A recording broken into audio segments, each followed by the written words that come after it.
hoje, último dia do ESPEN, eu acabei de assistir uma mesa sobre a adequação nutricional no perioperatório. E foi falado sobre essa adequação nos pacientes obesos, desnutridos e diabéticos. Então, a primeira aula foi com relação à obesidade. E o palestrante, ele trouxe os pontos negativos de operar um indivíduo obeso, né? Que traz um maior tempo de cirurgia, mais complexa também e um maior risco de complicações.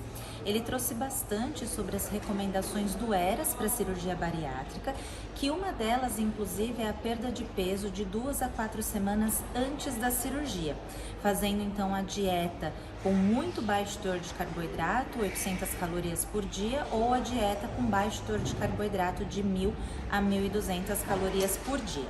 E interessante que isso foi até discutido no final da mesa, o quanto esse paciente poderia perder de peso. Eles chegaram um pouco ali no consenso de 10%, mas isso realmente não tem um dado fidedigno, né, que a gente possa falar quanto de perda de peso ele pode ter. Também foi falado sobre a abreviação de jejum e o início precoce da dieta no pós-operatório, em até 24 horas, que também são recomendações do ERAS. Ele também trouxe 2 pontos importantes, então um sobre o atendimento, a cirurgia desse paciente, o obeso sarcopênico, e que inclusive a obesidade sarcopênica ela comete 16% dos pacientes antes da cirurgia e de 8 a 23% dos pacientes no pós-operatório, por conta de importante perda de peso, mas também da massa muscular. E que esses que têm obesidade sarcopênica no pré-operatório têm um aumento do risco de complicações e da mortalidade em até 2 vezes. Também falou bastante sobre monitorar as deficiências nutricionais, que a gente já sabe muito bem, e não dar menos de 60 gramas de proteína por dia e sempre deve ser acompanhado por nutricionista especializado. Na segunda aula foi sobre a cirurgia no paciente diabético, então como o paciente com a diabetes, a hiperglicemia vai dificultar a cicatrização e aumentar a incidência de infecção. Falou sobre a abreviação de jejum, então que a gente pode fazer no paciente com DM2 controlado até 3 horas antes da cirurgia, mas aqueles com DM1 ou DM2 que estão descompensados, a gente ainda precisa de mais estudos para aplicar a abreviação de jejum com segurança. Essa aula foi bem mais voltada com o uso da nutrição enteral e parenteral e como fazer o controle glicêmico. E também a palestrante trouxe sobre o uso das fórmulas enterais especializadas para diabetes. Ela trouxe um estudo também interessante falando que talvez precisam de mais estudos, mas um que mostrou uma oportunidade do uso da glutamina na parenteral com redução das complicações no pós-operatório.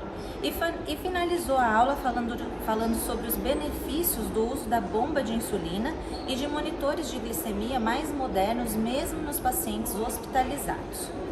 A última aula foi sobre a cirurgia no paciente desnutrido. E aí eu já gostei porque o palestrante começou falando que 20 a 30% dos pacientes com câncer morrem por conta da desnutrição e não por conta da doença em si.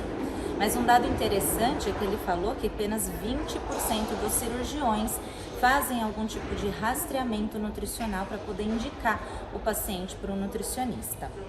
Bom, ele citou mais de uma vez os benefícios da pré-habilitação e da intervenção nutricional. Então, aqueles com risco nutricional, a gente deve fazer a intervenção 1 a 2 semanas antes da cirurgia, com terapia nutricional oral, e aqueles com desnutrição grave, até pensar na indicação da nutrição enteral no mesmo período. E enfatizou, a gente deve fazer a intervenção nutricional primeiro e depois esse paciente deve operar. Ele também comentou sobre a parenteral suplementar, quando a gente não tiver a indicação de usar a enteral total, e que no hospital que ele atua, que o uso da enteral com a parenteral suplementar conseguiu atingir a meta nutricional em até 93% dos casos. Também trouxe sobre o benefício da imunonutrição no perioperatório para os pacientes desnutridos e que reduz o tempo de internação e as complicações. Também falou da realimentação precoce em até 24 horas, que a gente deve fazer, também auxilia na redução das complicações e tempo de internação, mas que a gente tem que observar que os pacientes com deficiência de anastomose, a gente não vai ter como fazer essa realimentação precoce. Mas que depois que a alimentação é liberada, o paciente está evoluindo bem, a gente deve então não suspender essa dieta via oral e sempre fazer, adaptar, aliás, a dieta, né, a tolerância individual e ao tipo de cirurgia. E aí um ponto super importante também que foi abordado é manter a terapia nutricional oral no pós-alto hospitalar. Foi isso, pessoal. Muito obrigada e até o próximo ESP.